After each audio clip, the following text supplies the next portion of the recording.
महिषासुर की जन्म कथा कृपया करके पूरा वीडियो देखें और लाइक और सब्सक्राइब करने के लिए ना भूलिए और वीडियो को शेयर कीजिए। महिषासुर की माता महिषी ऋषि के श्राप से पहले एक बहुत ही सुंदर गंधर्व कन्या थी। सुंदरता में वो अप्सराओं को भी मात देती थी। एक बार वो गंधर्व कन्या अपने कुछ सहेलियों के साथ थी। सुंदरता में वो अप्सराओं को भी मात देती थी। एक बार वो गंधर्व कन्या अपने कुछ सहेलियों के साथ एक तालाब में एक दूसरे पर पानी उछालते हुए अटखेलियां कर रही थी। तभी उस गंधर्व कन्या की नजर एक ऋषि पर पड़ी, जो वहीं तालाब के किनारे ध्यान मुद्रा में बैठकर तपस्या कर रहे थे।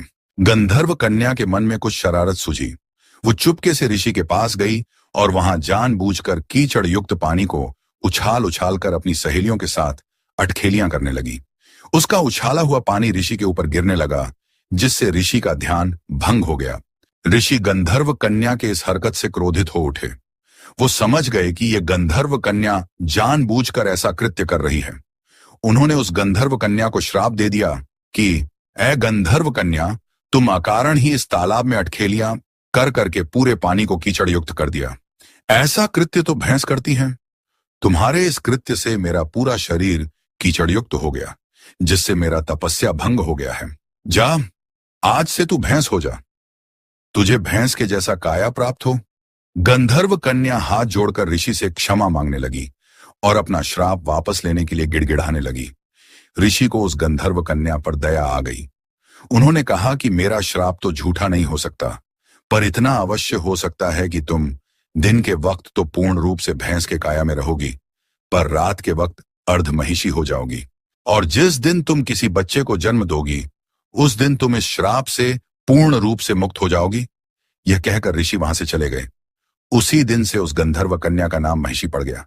वो गंधर्व कन्या तुरंत महिषी यानी कि भैंस बन गई। दिन के वक्त वो भैंस बनी रहती थी और रात होते ही अर्ध महिषी यानी कि आधा नारी और आधा भैंस बन जाती थी। एक बार असुरों का राजा रंभ रात के समय जंगल में घूम रहा था।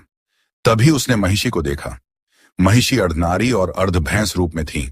महिषी को देखकर रंभ आश्चर्यचकित रह गया। उसने महिषी से पूछा कि तुम कौन हो और तुम्हारा आधा शरीर इतनी सुंदर नारी का और आधा शरीर भैंस का क्यों है? महिषी ने पूरी कहानी रंभ को सुना दिया। रंभ को उससे प्रेम हो गया और उसने उससे विवाह कर लिया। उन दोनों के मिलन से महिषी गर्भवती हो गई। कुछ दिनों के बाद रंभ ने देवताओं पर आक्रमण कर दिया। उस युद्ध में रंभ मारा गया।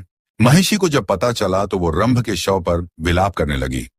उसी विलाप के वक्त ही महिषी ने एक बच्चे को जन्म दिया, जिसका आधा शरीर भैंस का था और आधा शरीर राक्षस का था। उसके इस अर्ध महिष और अर्ध असुर शरीर के कारण उसका नाम महिषासुर पड़ा। वो जब चाहे तब पूर्ण रूप से असुर बन जाता था और जब चाहे तब पूर्ण रूप से विशाल भैंसा बन जाता था। ये थी महिषासुर की जन्म की कथा।